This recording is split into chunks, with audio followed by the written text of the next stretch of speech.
et sape la confiance dans les institutions publiques.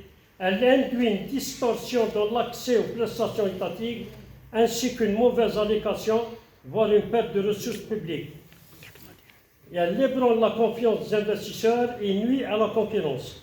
On estime aussi, toujours c'est la Banque mondiale, la corruption non seulement fausse la prise de décision économique, c'est important, parce que tout entrepreneur qui prend en considération des ristournes ou des droits de passage pour pouvoir faire aboutir son activité, naturellement, tous ces frais qui se déduisent en dehors des prescriptions de la loi, ils ressortent dans les prix qui vont surgir dans ce qu'il va produire ou ce qu'il va présenter comme service au niveau de la société dans laquelle il est actif.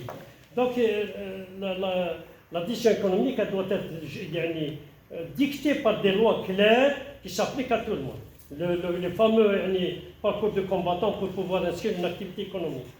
Alors, mais elle décourage aussi les investissements, mine la compétitivité et à terme affaiblit la croissance économique.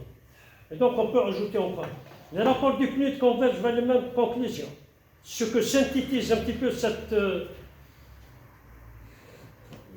problématique développement économique, antinomique, développement économique et corruption, elle a été synthétisée par l'économiste algérien Abdelhak Al-Amiri, qui a une colonne dans le quotidien Al-Watan, le supplément économique du lundi. Il dit que lorsque la corruption se généralise, la société est sclérosée et le développement est bloqué.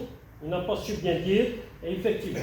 Donc, et comme le dit aussi, l'a souligné il y a bien longtemps, l'ex-secrétaire général des Nations Unies,